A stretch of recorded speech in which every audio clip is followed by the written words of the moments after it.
Hi there, Reed King, the Practical Spiritualist, here for you once again. And in this video, I wanted to go a little bit more in depth into the deep Buddhist psychological understanding that I gained from doing the multiple mindfulness meditation retreats that I've done, the Vipassana retreats. So, the Western psychology understand that the mind, the brain, our motivation comes primarily from seeking pleasure and avoiding pain. The Buddhists call it craving and avoiding, or craving and aversion. And so the basic premise of what this means for us is that we are always trying to maximize our joy through living, our pleasure. We want to have as much of it as we can, and we want to avoid and get away from pain.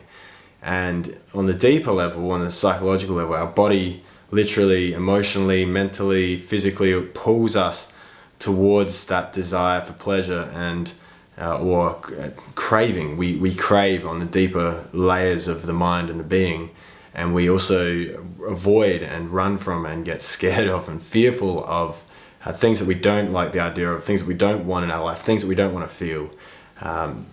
This is just how the mind and psychology of the human being really works, and this is powerful knowledge. I love it. I personally benefited so much from learning it, and so this is why I've, ever since learning it, wanted to share it.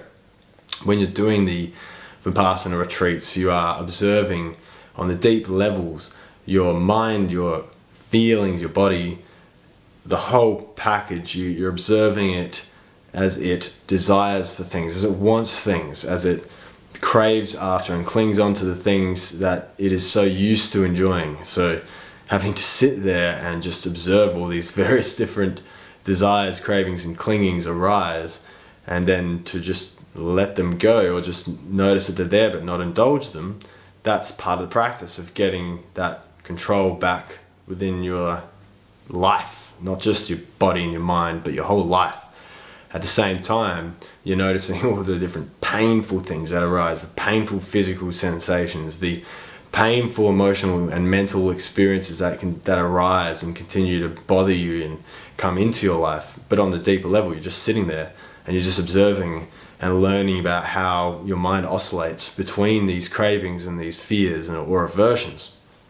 And you're again just noticing them, allowing them to be there, and then just letting them go. You're letting it drop away. You're removing what are considered by the Buddhists to be your attachments. The things that you personally are attached to. The things that you personally crave for and avoid.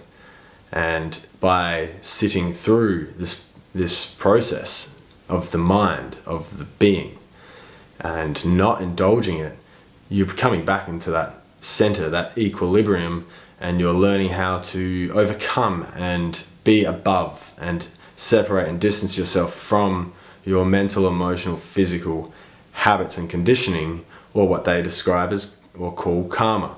And so that's what karma is. It's just cause and effect. It's the choices that you've made repeatedly and continually that become etched into the wiring of your brain and the feelings in the body. These are your attachments, your karma, your cause and effect. And basically, the more you do something, whether that's even, the more you indulge in any kind of pleasure, the more that your body continues to seek after and crave for more of that pleasure. And here's the catch in all of this, is you cannot really be content, peaceful, happy, satisfied, joyful. You cannot even care that easily beyond your own desires and fears if you've got these cravings, these aversions, these pleasures you love and these fears you run away from. If you're constantly letting these things run the show, you cannot be content. You cannot be peaceful, happy, present, fully present, and then able to contribute and serve in any kind of effective way if you're only absorbed in your own attachments, your own desires and fears, the things you seek and the things you avoid.